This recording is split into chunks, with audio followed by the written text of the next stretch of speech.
보시며 한번 인사하겠습니다. 사랑하고 축복합니다.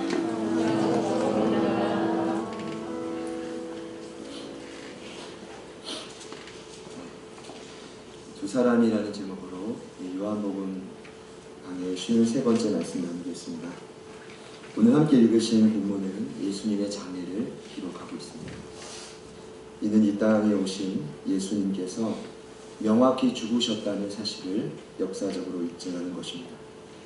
그런데 십자가에 숨을 거두시기까지 우리 예수님은 그분이 약속하신 대로 사랑을 철저히 실천하셨습니다. 예수님은 죄인된 우리를 살리시는 하나님의 사랑의 약속입니다. 그래서 요한복음의 저자인 요한은 자신이 기록한 또 다른 성경인 요한 1서에서 이렇게 명확히 선포합니다.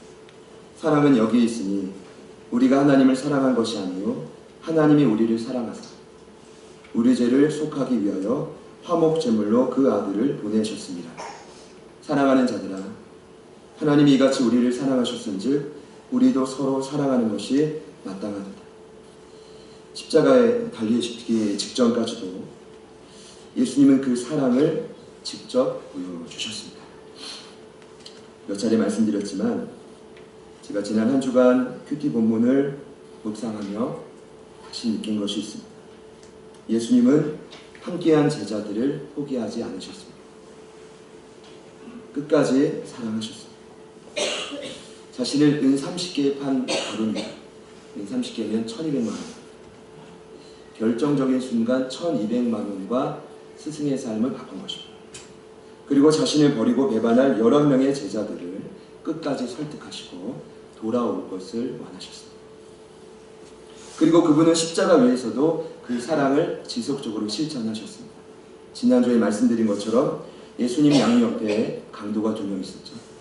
그런데 오른편의 강도가 스스로 죄를 인정하고 예수님이 진정한 메시아임을 수용했을 때 예수님이 이렇게 말씀했습니다. 오늘 내가 나와 함께 낙원에 있을 것이다. 여러분, 이것이 구원의 은혜입니다. 여러분, 특별한 경우가 아니라 이것이 보편적인 진리입니다. 구원은 저희들의 행위와 노력으로 얻는 것이 아닙니다. 전적인 하나님의 은혜이며 전적인 하나님의 선물입니다. 어떤 분이 저에게 와서 나는 하루에 3번만 죄를 짓습니다 라고 말한다면 그분 칭찬해 드릴 것 같아요. 와, 걸어다니는 천사 겁니다. 여러분, 그런 분이 1년 365일을 산다면 1년에 1000번 이상 죄를 짓습니다. 만약 장수에서 90평생을 살면 9만 번 이상의 죄를 짓습니다. 이런 분이 하나님의 법정 앞에 서면 무죄입니까, 유죄입니까? 100% 유죄입니다. 여러분, 저희들의 노력이, 행위가 아무리 뛰어나도 저희들의 노력으로 구원받는 게 아닙니다. 오직 예수님의 대속의 사건을 믿기만 하면 구원받습니다. 믿기만 하면 구원받습니다. 사도 바울은 분명히 선포했습니다.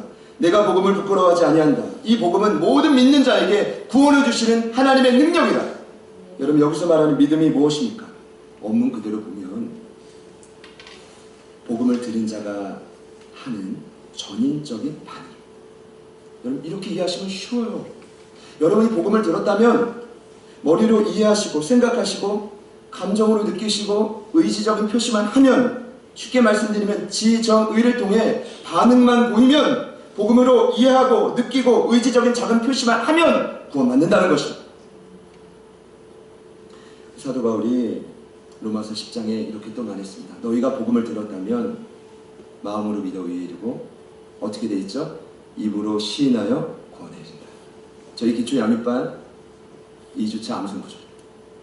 너희가 복음을 들었다면 뭐예요? 마음으로 믿어 의에 이르고 어떻게 해요? 입으로 시인하여 구원에 이른다. 거기 보면 너희가 봉사하면 구원에 이른다.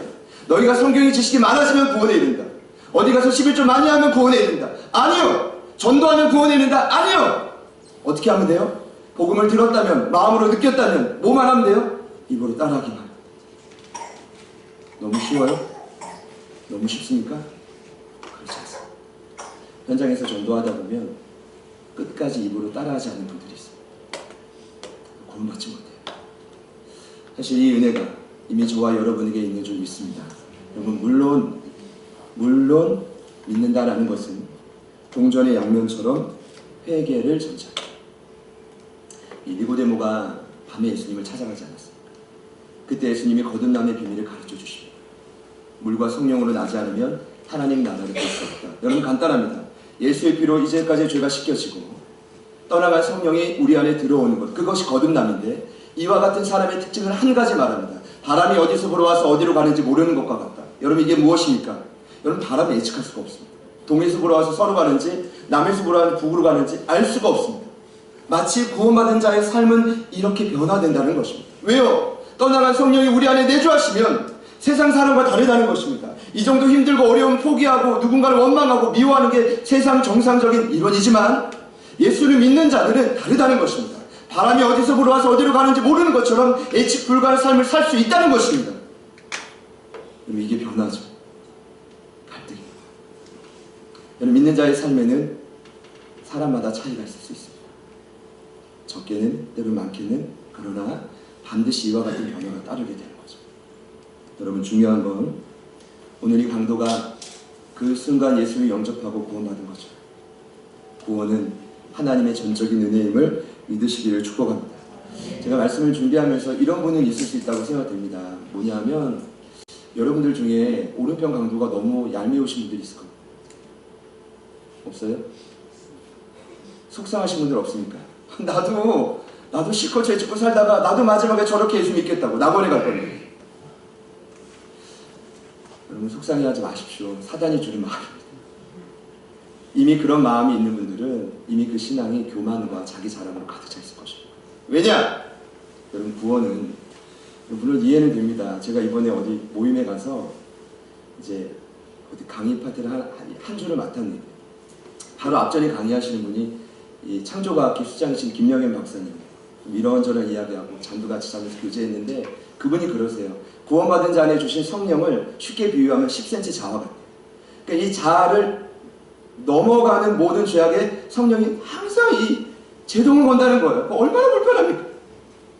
자기는 마치 연극 무대에 올라온 배우처럼 장렬하게 살다가 찌질하게 살고 싶지 않다. 10cm 자 안에서 멋지게 살다가 원래 그 연극 무대 내려갈 때 배우들이 그러지 않습니까? 아 이제 쉬자. 그분이 지나온 자에게 수많은 이 복음을 반대하는 수많은 자의 핍박을 당하니까 그렇게 표현하더라고요. 여러분 이해는 됩니다. 예수 믿고 쉽지 않아요. 이 길을 걸어가는 게 쉽지 않습니다. 여러분 그러나 그 자체가 엄청난 은혜임을 우리는 기억해야 됩니다. 마태복음 18장을 보면 1만 달란트 빚진 자 비유가 나와요. 여러분 몇 달란트요? 1만 달란트. 여러분 1달란트가 얼마인지 아십니까? 예? 2,000원이요? 6,000원이요?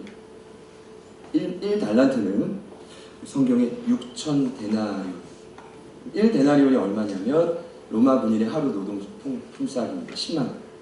그러면 1달란트는 6억입니다. 1만 달란트는 얼마일까요? 6조. 정확하십니다. 여러분 보세요. 평생 빚을 져도 6조 못 져요. 6조를 졌다 칩시다. 그 빚을 탕감해줄 어느 누구도 없습니다. 1만 달란트는 뭡니까? 저와 여러분이 짓고 있는 죄의 값입니다. 이 죄값을 누가 해결해 주셨습니까? 하나님이 당신의 독생자 아들 예수의 피값으로 해결해 주신 것이죠. 저와 여러분은 1만 달란트 빚진 자였지만 거기서 해결받은 은혜를 경험한 구원받은 하나님의 자녀입니다. 네, 성경을 보면 그렇게 탕감해 줬는데 이 사람이 누굴 찾아가냐면 자기가 돈을 빌려준 사람 찾아가요. 얼마 빌려줬냐면 100데나리온 1,000만 원. 자기는 1만 달란트를 탕감받았는데 자기 동료가 1,000만 원을 못 갚으니까 멱살이 잡아요. 막혀야 됩니다. 당장 갖고 오라고. 그래서 결국 이 사람이 어떻게 하는지 아시죠? 옥에 가두죠. 그때 주인이 이 소식을 듣고 너무 열애받아 그 사람 부릅니다. 내가 너를 용서해줬는데, 내가 너를 사해줬는데. 그딴 식으로 살아요. 여러분, 우리가 어디서부터 자유함을 경험했는지 아시는 분은 서로를 향한 마음이 변화될 수밖에 없습니다. 여러분 이 은혜가 지난주에 말씀드린 오른편 감독이 있었던 것입니다. 저에게 이미 있었던 것이죠. 믿으시는 분들만 아멘 해보시죠. 예수님 그 사랑을 이제 오른편 감독뿐 아니라 십자가 위에서 땅 안에 있는 영혼들에게도 말씀하십니다. 누구였죠? 끝까지 십자가를 따라왔던 4명의 여인들과 또 누구였죠? 도망갔다 다시 돌아온 사도 요한. 이런 말씀하셨죠. 여자여 보소서 아들입니다. 요한에게는 고란의 어머니라. 여러분, 예수님의 어머니 마리아가 얼마나 마음이 찢겨지고 무너졌겠습니까? 요한의 마음은 얼마나 수치와 고통으로 가득 찼겠습니까? 근데 이 말은 그 어머님의 마음을 위로하는, 그리고 요한을 다시 한번 사명을 주므로 격려하고 세우는 깊은 사랑의 배려였다고 했습니다. 근데 제가 지난주에 새롭게 말씀드린 게 한 가지가 있습니다. 여러분, 참 재미난 건 왜 홀로 남겨질 어머니에게 예수님이 그 건장한 남동생이 4명이나 있고 누이들도 있는데 왜 피도 안 섞인 요한에게 어머니를 맡기냐 이거죠. 여긴 비밀이 있습니다. 십자가 밑에 새롭게 만들어질 영적인 공동체, 혈육이 아닌 영적인 공동체로 하나가 되어 이 땅을 살아가며 신앙을 지키며 살 때 찾아올 수많은 고난과 모진 유혹을 함께 버티어 나갈 교회를 선물로 주신 것입니다. 여러분, 물론 여러분이 속한 이 공동체가 마음에 안 드실 수 있어요. 제가 싫을 수도 있어요. 그리고 어떤 저 사람 없었으면 좋겠다는 있을 수 있습니다. 여러분, 그러나 우리 교회는 예수님의 피값으로 하나 된 공동체. 예수님이 2000년 전에 십자가 위에서 땅 위에 있는 영혼들에게 처음 하신 말씀을 근거로 보자면, 이것은 예수님이 이 땅에 있는 영혼들에게, 자녀들에게 허락하신 최고의 선물입니다. 여러분, 교회는 있어야 돼요. 그냥 왔다 갔다 해서 교회가 아니라 교회는 영적인 공동체, 가족이기 때문입니다. 우리 옆에 있는 분들께 이렇게 한번 축복합시다. 당신이 있어서 한번 진심으로 해봅시다. 당신이 있어서 너무 감사합니다. 너무 감사한 거거든요. 저도 여러분 없으면 뭐 하고 있었겠습니까? 여러분은 저 없으면, 제가 어제 저녁에 훈련했어요. 네가 나를 만났으면 어떻게 할 뻔했어? 안청년에게 너는 나를 만난 건 진짜 하나님 최고의 선물 아니야. 웃으면서 그랬는데 진심이었습니다. 이게 여러분 교회입니다. 실은 오늘 읽지 않았지만 요한복음 19장 28절부터 37절을 보면 예수님의 죽음이 아주 완벽한 역사적인 사실이라는 것을 요한이 기록하고 있어요. 여러분, 예수님이 죽은 다음 날은 토요일입니다. 안식일이고 거룩한 절기인 유월절이었습니다. 그때 풍습상 유월절에 시체가 사람들 보이는 눈앞에 있으면 안 됩니다. 그래서 여러분, 십자가에서 고통을 당했지만 여전히 살아있는 시체가 이 환자예요. 죄인들이 있으면 다리를 꺾어서 죽여야 됐습니다. 금요일이 넘어가기 전에. 그래서 역사적 기록을 보면 쇠 뭉치로 종아리를 뽀개가지고 죽여요. 너무 잔인하죠? 성경을 보니 예수님은 이미 죽었지만 양옆에 죄수들은 살아있어서 아마도 그 쇠뭉치로 종아리를 뽀개서 다리를 꺾어서 죽였다고 표현되어 있습니다. 그런데 예수님은 이미 죽었기 때문에 다리를 꺾을 필요가 없었던 것이죠. 또 성경은 말합니다. 군인들이 예수님의 옆구리를 창으로 찔러서 피와 물을 내게 했다는데, 여러분, 이것은 예수님을 죽이려고 찌른 게 아닙니다. 자세히 봐요. 예수님은 이미 죽었지만 죽은 것을 한 번 더 확인하려고 찌른 거죠. 이렇게 잔인한 겁니다. 왜 이 사실을, 성경은 필요 없는 내용이 기록되어 있지 않은데 왜 이 사실을 요한이 기록했을까? 간단합니다. 여러분, 2000년 전에 예수님을 가사 상태였다라고 우기는 자들이 있습니다. 이게 진짜 우기면 끝이 없어요. 이단들은 우기면 끝이 없습니다. 예수님 죽었는데 잠시 고통당하다가 깨어났다고 말하는 사람들이 있는 거예요. 여러분, 아닙니다. 예수님은 확실히 죽었습니다. 이 사실을 증명하려고 요한이 여기 자세히 기록한 것입니다. 왜요? 우리 예수님은 죽었지만 그 모든 죽음의 권세를 이기시고 다시 살아나셨습니다. 여러분, 이게 어떤 의미입니까? 요한복음 5장 24절에 이것을 믿으라고 되어 있습니다. 무엇입니까? 너희가 예수를 믿는다는 것은 예수께서 죽었다가 살아난 것을 믿는 것이다. 그런데 이 사실을 믿으면 예수님이 죽음의 권세를 이기고 생명을 누린 것처럼 너희들의 모든 삶에 죽어가는 사망의 요소가 예수를 믿기만 하면 생명의 요소로 다시 살아난다는 것입니다. 여러분, 그 믿음이 진짜예요. 진짜 가짜나 말하시고요. 그 믿음이 성숙한지 미성숙한지 여기에서 알 수 있어요. 같이 있으면 막 살아나는 사람이 있어. 근데 같이 있으면 너무 부담이 되고 도망가고 싶은 사람이 있어. 여러분, 우리는 기억해야 됩니다. 어느 순간부터 주변에서 나를 의식하고 피한다면 좀 돌아봐야 돼. 자꾸만 내 주변에 모인다? 좋은 사람인 거죠. 여러분, 후자이시기를 축복합니다. 오늘 제가 드리고 싶은 말씀은 장래 이야기. 예수님의 장례는 오늘 본문 말씀을 보니까 두 사람에 의해 치러져요. 제자들마저 도망간 상황이기 때문에 우리는 알 수 있습니다. 조문객은 거의 없었을 것입니다. 예수님 태어나실 때 이 마구간 밀려가지고 짐승의 구유에서 조용히 태어났는데 돌아가실 때도 조용히 돌아가셨어요. 근데 여러분 한 가지 아셔야 됩니다. 만약 로마법에 의해 판결을 받고 처형을 당한 죄수들은 대부분 독수리밥이 됩니다. 제가 어디 영화에서도 봤거든요. 제목 기억이 안 나지만 그때도 시체를 그냥 버려놔요. 무더기로 쌓였는데 독수리들이 그냥 집어먹습니다.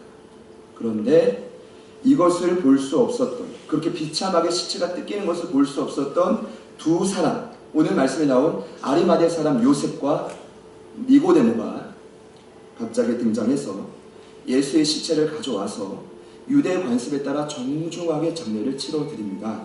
자, 여기에 오늘 이 두 사람의 결단과 실천에 저희들이 닮아가야 될 믿음의 본이 있다고 봅니다.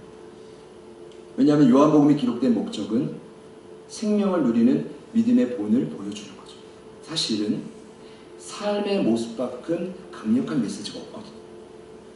봅시다. 제가 미리 말씀드리고 싶고 오늘 말씀을 듣고 자, 내 믿음은 진짜다, 너는 가짜다, 이런 말씀을 하시는 분 있으면 저에게 일러주세요. 진짜 가짜라는 말은 굉장히 극단적인 표현입니다. 마치 나는 구원받고 나는 똑바르고 너는 잘못됐다라고 표현하실 것 같죠. 여러분 그렇지 않습니다. 이렇게 표현하고 싶습니다. 우리의 믿음은 조금 성숙할 수 있고 남보다 조금 미성숙할 수 있습니다. 그러나 여기 계신 모든 분들은 제가 확신하건대 예수를 믿고 구원을 받았습니다. 확신이 없는 분들만 아멘. 그렇죠? 확실합니다. 믿으시기를 축복합니다. 그럼 오늘 이 말씀을 듣고 결단해야 될 부분은 주님, 두 사람과 같이 나의 믿음도 성장할 수 있도록 도와주십시오. 그런 은혜가 있기를 축복합니다. 오늘 두 사람은 참된 믿음의 본을 보여줬습니다. 결론적으로 말씀드리면 참된 믿음의 본은 다름 아닌 예수님께 대한 헌신. 두 사람을 차마 예수님의 시체가 독수리 밥이 되는 걸 볼 수 없었습니다. 38절을 보니까 그래서 요셉은 총독 빌라도를 담대히 찾아갑니다. 예수의 시체를 요구합니다. 근데 여러분 이것은 결코 쉬운 일이 아니었습니다. 왜냐? 예수의 시체를 요구한다는 건 불보듯 뻔한 일입니다. 이 땅의 참된 왕은, 유대 땅의 진정한 왕은, 전 세계를 호령하는 유일한 왕은 당신 빌라도가 섬기는 카이사르가 아니라, 황제가 아니라 내가 믿는 예수 그리스도라는 것입니다. 빌라도랑 싸우려고 가고 이 믿음을 타협할 수 없기에 담대히 외치려고 간 것입니다. 그런데 너무나 감사한 건 빌라도가 그 요셉의 말에 예수의 시체를 넘겨줍니다. 아마 등짝에 실이 다 열렸을 것입니다. 승리하고 돌아온 거죠. 그리고 돌아와서 어디로 가냐 하면 골고다 언덕에서 가까운 동산의 무덤에 예수님을 안치합니다. 오늘 본문에 기록되어 있지 않지만 마태에 의하면 이 무덤은 아리마대 사람 요셉의 소유였습니다. 자기 거예요, 자기 거. 오늘 말씀에 기록되어 있지 않지만 마가에 의하면 그 무덤은 그냥 일반 흙의 무덤이 아니라 바위를 고급스럽게 파놓은 무덤, 새 거. 그럼 조금만 더 자료를 찾아보면 이렇게 알 수 있습니다. 이 무덤이 굉장히 정성스럽고 고귀한 무덤이었다는 겁니다. 여러분 이 무덤을 요셉이 어느 날 갑자기 만들었을까요? 아니요. 저는 이런 생각이 들었습니다. 마치 저희가 이제 드신 분도 있고 안 드신 분도 있지만 생명보험을 들거나 우리 죽음 이후의 자녀들을 위해서 차곡차곡 돈이 생길 때마다 저축하시는 분들이 있을 겁니다. 왜요? 내 때는 힘들어도 자녀들만큼은 조금 더 편안하기를 원하는 거죠. 그 당시 풍습으로 보자면 이 무덤이 그런 의미입니다. 아리마대 사람 요셉이 돈이 모일 때마다 유대 관습에 따라 아주 멋지게 자신의 사원을 마련하고 돋보이고 자녀들의 삶을 축복하기 위해 그 무덤을 만든 거죠. 그런데 결정적인 순간 그것을 깨고 예수께 그 모든 것을 드린 것입니다. 쉬운 것일까요? 이미 요셉은 예수만이 왕이고 자신의 모든 것을 드리기로 결단한 겁니다. 두 번째 나오는 두 사람 중에 한 사람인 니고데모. 이분은 요한복음 3장에 밤에 예수를 찾아갔던 인물입니다. 거듭남의 비밀을 깨달은 사내들인 공회원에, 물론 둘 다 마찬가지지만 고위 간직자. 이 사람은 요셉과 함께 장례를 돕는데 이 사람이 한 것은 이것입니다. 요셉이 예수의 시체를 요구하고 자신의 무덤을 드렸다면 이 니고데모가 한 일은 오늘 성경을 보니까 모략과 침략을 섞어 100위트라를 드렸다. 자, 모략은 당시에 시체를 염할 때 방부제 용으로 썼던 제품입니다. 이 모략이 성경에 한 번 딱 더 나와요. 그게 언제냐면 마태복음 1장에 기억은 나시죠? 동방 박사가 아기 예수를 맞이할 때 세 가지 귀한 예물 중에 한 가지가 뭐였죠? 모략이었습니다. 여기서 우리가 알 수 있는 건 모략은 값싼 것이 아니라 매우 값비싼 물건이라는 것입니다. 굉장히 값비싼 물건. 근데 거기에 뭘 섞었대요? 침향을 섞었다. 침이 아니라 뭐야? 침향. 침향은 향료입니다. 이 침향이 모략과 섞일 때는 거취제와 방취제의 역할을 감당하는데, 그럼 당시 모략뿐만 아니라 이 침향도 굉장히 값이 나갔다는 거예요. 근데 그 엄청난 값이 나가는 침향과 모략을 섞어서 얼마큼을 가져왔냐면 100리트라를 가져왔다. 100리트라는 이 대략 학자마다 조금씩 이견이 있지만 약 35kg. 별로 놀라시지 않지만 당시에 이 무게는 그럼 그냥 니고데모가 예수님께 자신의 그 부자였구나 이렇게 생각할 수도 있고, 와 엄청난 것을 장례 때 드렸구나, 정말 예수를 사랑했구나 그렇게 생각할 수 있지만, 그보다 더 깊은 진정한 의미는 여러분 당시에 100리트라를 드린 만큼 모략과 침향을 섞은 경우가 딱 한 가지가 있는데, 그때가 언제냐면 왕족이 장례를 칠 때.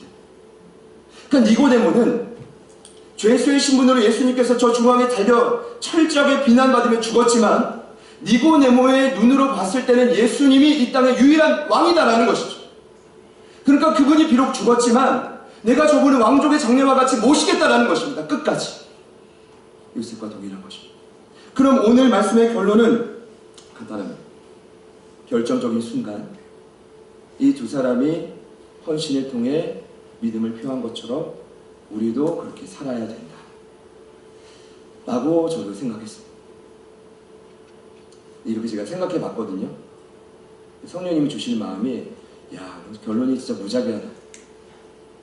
너를 생각해보고 성도들의 형편과 삶을 생각해봐. 네가 그렇게 말했을 때 얼마나 부담되게. 제 생각인가요? 얼마나 무자비하냐. 그리고 제가 성경을 다시 보고 깨달았던 것은 의문이 들었습니다. 그게 바로 뭐냐 하면, 어떻게 제자들이 배반한 상황에서 이 두 사람이 끝까지 예수를 이렇게 따랐는가? 제자들도 다 도망갔는데 도대체 이유가 뭐냐? 그리고 나서 새롭게 깨달은 한 가지가 있었습니다. 그게 바로 무엇이냐 하면, 여러분 이게 결론이에요. 두 사람은 처음부터 이런 헌신을 할 수 있는 준비가 되어 있지 않았다는 것입니다. 여러분 이것이 복음입니다. 무엇을 전제합니까?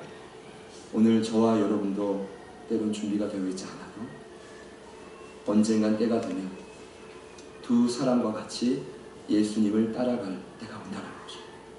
지금 믿음이 없어서가 아니라 믿음은 있지만 요한의 표현에 의하면 내 믿음이 약하고 어리기에 언제가 때면 되면 청년이 되고 아비가 되어 주님이 진정 원하시는 그 모습대로 살아갈 수 있는 때가 다다른다라는 것이죠. 그리고 나서 제가 성경을 찾아보기 시작할 때 두 사람의 이름이 함께 나온 성경 구절은 없지만 요한이 기록한 요한복음 12장 바로 앞쪽 12장을 보면 두 사람에 대한 소개가 간단히 나옵니다. 이렇게 소개돼요. 그러나 관리 중에도 그를 믿는 자가 많되 바리새인들 때문에 드러나게 말하지 못하니 이는 출교를 당할까 두려워하더라. 그들은 사람의 영광을 하나님의 영광보다 더 사랑합니다. 여러분 여기에 그들이 믿음이 있었습니다. 그러나 뭐가 두려웠죠? 출교가 두려워. 바리새인들 때문에. 그리고 이유가 또 뭡니까? 사람의 영광을 하나님의 영광보다 더 사랑했기 때문에 드러내지 못한 것입니다. 사랑하는 여러분, 그 관리들 중에, 예수를 믿었던 관리들 중에 두 사람이 바로 오늘 말씀의 주인공인 두 사람. 그들은 처음 예수를 믿었고 뜨거운 마음이 있었지만 그래도 자신이 예수를 믿는다라는 것을 세상에서 숨겼습니다. 그 이유는 간단합니다. 유대 사회에서 출교를 당할 것이 두려웠기 때문에. 여러분 당시 유대 종교 지도자들은 굉장히 예민했습니다. 예수님의 사역 때문에 자신의 어떤 위치의 그 존재감의 위기의식을 느꼈거든요. 그래서 그들이 아주 철두철미하게 예수를 따르는 자들의 발본색원해가지고 아주 철저하게 출교하는 과정을 만들었는데, 제가 이번에 새롭게 깨달은 것이 그 과정이 네 가지예요. 출교시키는 과정. 히브리 말로 첫 단계는 네지파라고 합니다. 이것은 비공식적인 징계입니다. 너 예수를 따라? 분위기 보니까 이상한데? 조용한 곳을 불러가가지고 너 그렇게 하면 출교를 당해? 엄하게 경고를 딱 줘요. 자, 그럼에도 불구하고 저 사람이 안 바뀌어요. 두 번째 단계는 니두이라고 합니다. 이건 공식적인 징계의 첫 번째 단계. 그 사람을 데려가요. 내가 보니까 너 예수를 따르는 것 같은데 30일 동안 유대의 종교 생활에 참여하지 못한다. 그것만큼 참혹한 결과가 없어요. 그래도 변하지 않아요? 그럼 니두이의 마지막은 30일을 더 추가 징계를 줍니다. 자, 그래도 변하지 않아요? 세 번째 단계. 이 세 번째 단계는 헤렘이라고 하는데 조금 더 높은 차원의 징계인데, 너 이렇게 하면 무기한으로 종교 생활에서 출교당하고. 그래도 변하지 않아요? 마지막 단계는 셔마타라고 합니다. 여러분, 이것은 출교 단계의 마지막 단계인데, 개선의 여지가 전혀 보이지 않을 때 완전히 영구 출교시키는 것과 동일합니다. 여러분, 출교당한다? 출교당하면 되지가 아니에요. 당시에 출교를 당한다는 것은 본인과 가족이 유대 사회와 모든 사람들로부터 격리되고 고립된 생활을 살겠다는 결단입니다. 당시에 출교를 당한다는 것은 이 두 사람만 보자면 그 두 사람은 고위 관리자입니다. 고위 관리로서 이제까지 그 기득권을 지키려고 최선을 다해 노력을 했어요. 가족에게 물려주고 열심히 살았어요. 그런데 예수를 따르고 출교를 당한다는 것은 이 모든 것을 아낌없이 포기한다는 뜻이에요. 물론 아깝겠죠. 여러분, 조금만 생각해보면 그 두 사람은요, 오늘의 결단 때문에 출교를 당함으로 정상적인 생활이 불가능합니다. 여러분, 그거 아세요? 당연히 아시겠지만 오늘날이나 2000년 전이나 인간 사회를 움직이는 가장 효과적인 도구는 뭘까요? 여러분 생각하는 그겁니다. 뭐죠? 돈입니다. 돈 때문에 움직이고, 돈 때문에 행복하고, 돈이 없으면 속상하고, 돈이 조금 더 있으면 기쁘고, 생각만큼 안 벌리면 화가 나죠. 무엇 때문입니까? 돈 때문입니다. 2000년 전에도 마찬가지였습니다. 인간 사회를 움직이는 가장 효과적인 도구가 돈이었기 때문에 로마가 이스라엘을 통치할 때 가장 먼저 황제가 이름이 바뀔 때마다 바꿨던 게 로마의 화폐입니다. 왜요? 그 화폐의 동전 양면을 보면, 제가 이번에 운이 좋아가지고 데나리온을 직접 만져봤는데 100원짜리 동전 크기 말이에요. 별로 이제 볼품 없어 보이는데 중고차 하나 가격이라고 해서 아주 떨리는 마음으로 잡았어요. 값어치가. 한쪽 면에는 황제의 얼굴이, 한쪽 면에는 그 황제가 사랑하는 언어가 기록되어 있단 말이에요. 그러니까 이게 유대 사회에서 격리되고 고립되는 게 끝이 아니라 예수를 믿는 것을 시간이 되어 성장에 표출한다는 건 무슨 말입니까? 그 데나리온을 쓸 수 없다는 거죠. 그럼 랩돈 쓰면 되지. 랩돈. 과거에 두 랩돈도 있는데, 여러분, 랩돈의 가치는 너무 낮아요. 제가 말씀을 묵상하면서 이런 생각이 들었습니다. 두 사람이 결국 출교를 당하고 자신의 믿음을 이렇게 표현해 선실한다는 것은 어떤 의미예요? 로마의 황제를 인정하지 않겠다. 내 황제, 내 왕, 예수를 따름으로 지금 나에게 찾아오는 모든 경제적인 제약과 어려움을 감당하겠다는 것이죠. 근데 저는 여러분께 지금 당장 하라, 이게 주제가 무슨 의미입니까? 그들의 삶이 원래는 두려워 숨어있던 그들이 결정적인 순간과 때가 되어 믿음이 성장했다는 것입니다. 이것이 두 사람을 두려워하게 하는 이유였습니다. 이것이 두 사람을 하나님의 인정과 영광보다 사람의 인정과 영광을 더 사랑하게 했던 결정적인 이유였습니다. 그러나 결정적인 순간 자신과 가족의 안위를 포기한 것입니다. 결정적인 순간 자신과 가족의 편안함과 부유함을 내려놓은 것입니다. 이 같은 포기가 있었기에 오늘과 같은 아름다운 헌신이 나올 수 있었던 것입니다. 그럼 저는 말씀을 준비하며 다시 한번 도전을 받았습니다. 그리고 살 길을 얻었습니다. 그것은 이런 것입니다. 지금 저희들의 믿음은 하나님의 때가 되었을 때 반드시 성장할 수 있다는 것입니다. 여러분 기대하시는 분들만 아멘해 보시죠. 믿음은 성장하라고 주신 것입니다. 까먹으라고 주신 게 아니라 그 믿음은 성장하라고 주신 것입니다. 그리고 반드시 오늘 이 말씀이 주제에 맞춰서 흘러오는 말씀이기 때문에 저는 때가 되었을 때 반드시 공동체 안에 결정적인 순간 아리마대 사람 요셉과 니고데모와 같은 하나님의 사람들이, 믿음의 사람들이 자신의 삶을 아낌없이 포기하고 헌신할 수 있는 사람들이 나올 수 있다고 믿습니다. 2000년 전에 두 사람이 그 믿음의 본을 보여준 것입니다. 처음부터 그랬습니까? 처음부터 예수님께 자신의 모든 것을 바쳐 장례를 치를 정도의 헌신이 있었습니까? 아닙니다. 처음에 그들은 헌신할 준비가 되어 있지 않았습니다. 처음부터 그들은 자신의 삶을 포기할 준비가 되어 있지 않았습니다.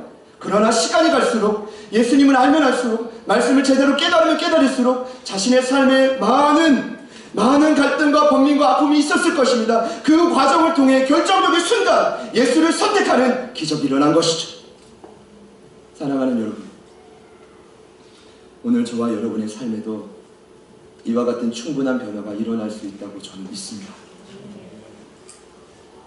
저희 믿음 없으면 여기 껍질만 남고 모양만 남아 흉내 낼 수 있지만 아무런 역사가 일어나지 않아요. 그래서 제가 이 말씀을 묵상하면 너무 감사했어요. 그리고 사실 지난주 큐티 본문을 묵상하면 너무 감사했어요. 예수님 십자가 지실 때 보란 듯이 제자들이 다 도망가고 거기에 한 청년이 나와요. 마가복음에만 나와요. 한 청년이 벗은 몸으로 혼이불을 두르고 있다가 이놈! 이랬더니 두려워가지고 혼이불을 벌어들이고 맨몸으로 도망가요. 많은 학자들이 그 청년이 바로 누구냐면 마가복음을 직접 기록한 마가예요. 마가가 왜 기록했을까요? 자신의 수치를, 자신의 과거의 그 부끄러운 모습을 왜 기록했을까요? 전 이렇게 생각합니다. 과거에 내가 주님을 도망갔지만, 내가 보란듯이 타협하고 배반했지만 예수님이 약속하신 보혜사 성령이 임하고 그분의 위로와 격려와 힘을 얻어 그의 삶이 바뀌어지고 주님을 따라가다 보니 과거의 내 수치와 상처를 기록할 정도의 수준으로 변화된 것입니다. 그리고 자신의 삶을 간증하면서도 이 삶을 통해 이 성경을 읽고 수많은 대교전이 나오는 그 초대교회 당시에 그들을 위로하고 그들을 격려하기 원했을 것입니다. 지금은 너희들이 고난과 아픔 속에 타협하고 배반할 수 있지만, 도망갈 수 있지만 언젠가는 그 11명이 주를 위해 순교한 거죠. 언젠가는 내가 주를 따라서 이렇게 변하는 것처럼 너희들도 언젠가는 오늘 말씀에 나온 아리마대 사람 요셉과 니고데모의 삶과 같이 변화될 수 있을 것이다. 저는 이 마음 없으면 사용 못합니다. 여러분을 바라볼 때 전적으로 제가 포기했다면 아무 말 못합니다. 그러나 저는 기대합니다. 우리 성도들, 우리 가족들, 그리고 저의 모습도 반드시 때가 되면 바뀌어질 수 있을 것이다.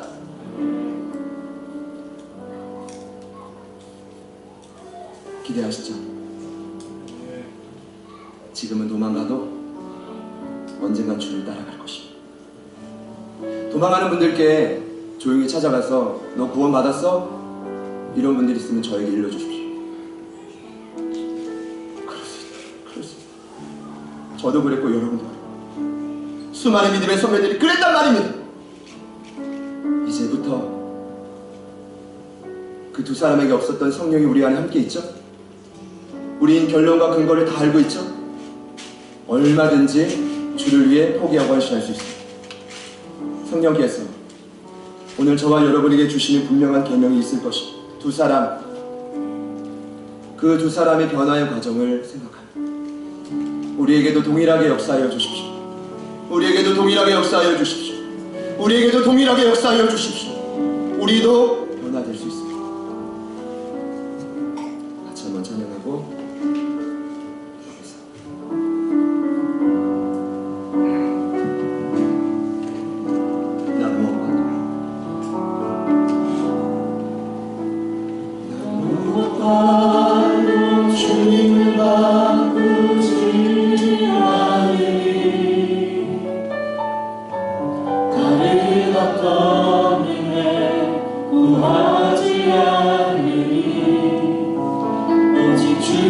주님만이 내 삶의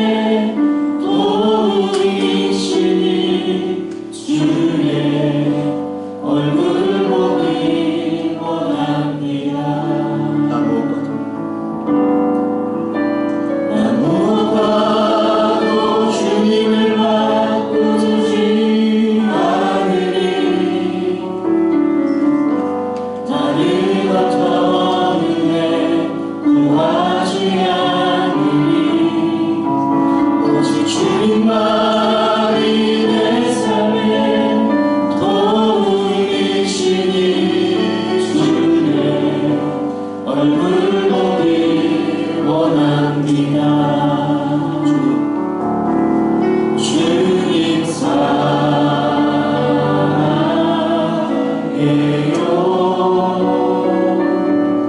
온 마음과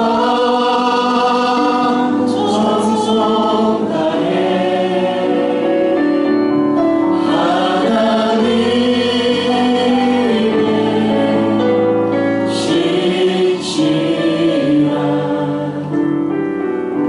친구 되길 원합니다. 주님 사랑해요. 주님 사랑해요.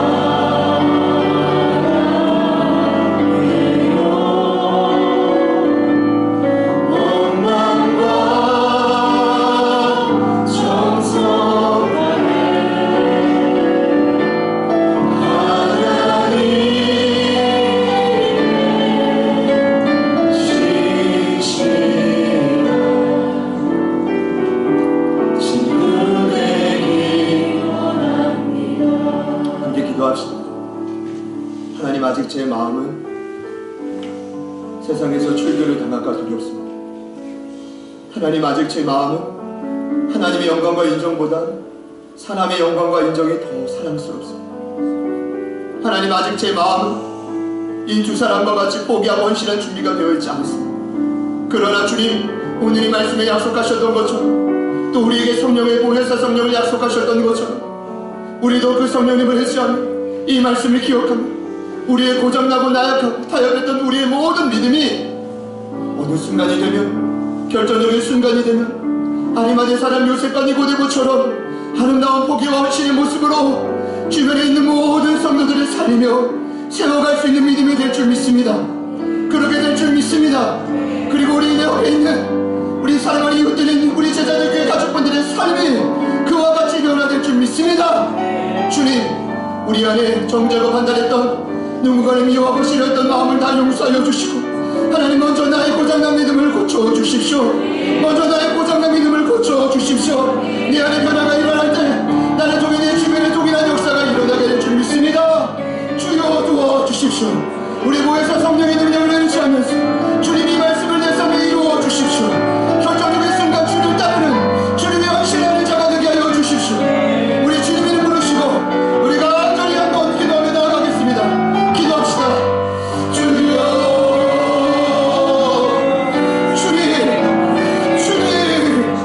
주님, 성령 하나님 도와주십시오. 하나님, 오늘 이 시간 우리에게 주신 말씀 우리가 전인적으로 반응하게 하여 주시고, 우리가 주님의 그 구원을 받았지 하나님의 자녀가 되었지만 하나님 그 모든 것에 있어서 우리 믿음이 연약하고 다양한 나머지 다져가고 새로운 너무 된 우리의 삶을 돌아봅니다. 주님, 그럼에도 불구하고 우리의 믿음은 날이 갈수록 성장케 하여 주십시오. 그럼에도 불구하고 우리의 믿음은 두려워하지 않고 담대한 마음으로 시간이 갈수록 더 성장할 수 있도록 도와주십시오. 하나님, 많은 제약과 어려움을 따를 수 있지만 그럼에도 불구하고 예수를 따르기 원합니다. 그럼에도 불구하고 예수를 따르기 원합니다. 그럼에도 불구하고 예수를 따르기 원합니다. 그럼에도 불구하고 주님을 따르기 원합니다. 주님 원하시는 모습 그대로 사랑하는 가족들의 모든 삶을 붙들어 주십시오. 사랑하는 가족들의 모든 삶을 붙들어 주십시오. 성령님 도와주십시오. 성령님 도와주십시오. 성령님 일하여 주십시오. 성령님 일하여 주십시오. 주여 도와주십시오. 주여 도와주십시오. 주님 일하여 주십시오. 성령님 도와주십시오. 주여 역사하여 주십시오. 주님 말씀하여 주십시오. 주님 역사하여 주십시오. 주님 일하여 주십시오. 주님 도와주십시오.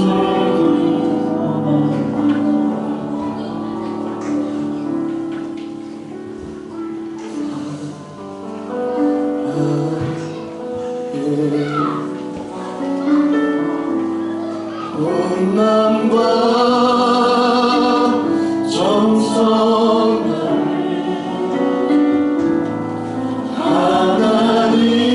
하나님의 신실한 친구 되길 원합니다. 오늘 이곳에 있는 저희들은 바리새인들이 출교가 두려워 타협했던 자들, 오늘 이곳에 있는 저희들은 하나님의 영광과 사랑과 인정보다 사람의 인정과 영광과 사랑을 더 구했던 자들, 여전히 교만하고 여전히 내 뜻대로 살고 여전히 내 아집과 뜻대로 이 모든 인생을 살아버리는 우리의 연약한 모습을 주님 아시는 줄 믿습니다. 그러나 오늘 이 말씀을 통해 주님께서 우리를 포기하지 않고 여전히 우리의 믿음이 성장하기 위해 충고하고 계심을 깨닫게 하시니 감사드립니다. 하나님, 지금 당장 아니라지 우리의 인생에 찾아오는 그 결정적인 순간 아리마대 사람 요셉과 니고데모를 떠올리게 하여 주시옵소서. 유대교에서 출교를 나간 것을 다짐하고 자신의 모든 가족들이 고립되고 격리될 것을 다짐하고 그 모든 불편함과 부유함을 포기하는 마음으로 헌신한 두 사람을 기억하여 끝까지 예수를 따라갈 수 있는 믿음의 본이 먼저 우리 안에 있게 하여 주옵소서. 하나님, 다른 이가 아닌 내가 변하고 있다. 다른 누군가가 아닌 내 심령과 마음과 결단이 바뀌어질 때 나를 통해 동일한 역사가 일어나게 될 줄 믿습니다. 주님, 역사하시고 결단하며 나아가는 귀한 성도들의 삶에 성령님으로 기름 부어 주셔서 세상의 모든 두려움과 유혹을 극복해가는 한 주가 되게 하여 주시옵소서. 일하실 주님, 오늘 이곳에서 두 사람과 같은 진정한 참된 제자가 나오게 하여 주시옵소서. 일하실 주님을 찬양합니다. 주님께 모든 영광 올려드립니다. 예수님의 이름으로 기도드립니다.